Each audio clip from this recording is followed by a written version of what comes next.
Denmark میں قرآن پاک نذر آتش کیے جانے کا ایک اور واقعہ، عراق میں احتجاج۔ ڈنمارک کے دارالحکومت کوپن ہیگن میں عراقی سفارت خانے کے سامنے 2 مظاہرین نے قرآن مجید کے نسخے کو نذر آتش کر دیا۔ یہ واقعہ سویڈن اور ڈنمارک میں قرآن جلانے کے سلسلے کا تازہ ترین واقعہ ہے۔ غیر ملکی خبر رساں ادارے کے مطابق اپنے آپ کو ڈینشن پیٹروٹس کہنے والے گروپ سے تعلق رکھنے والے دونوں مظاہرین نے پیر کے روز قرآن مجید کے نسخے کی بے حرمتی کی اور اسے زمین پر پڑے عراقی پرچم کے ساتھ جلا دیا۔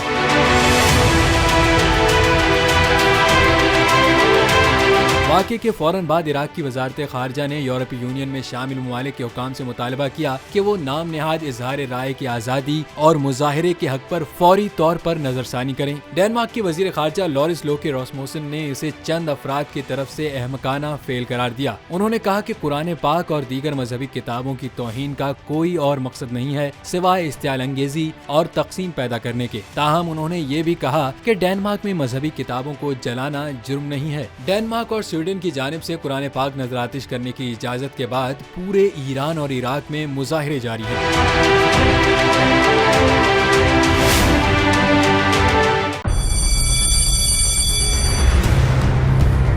جامعات میں چلتا گورکھ دھندا،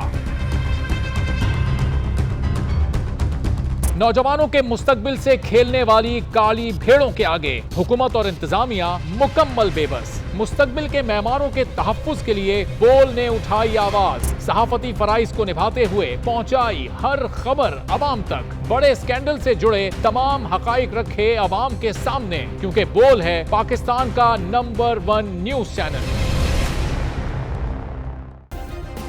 سبسکرائب کریں اور بیل دبائیں تاکہ کوئی خبر رہ نہ جائے۔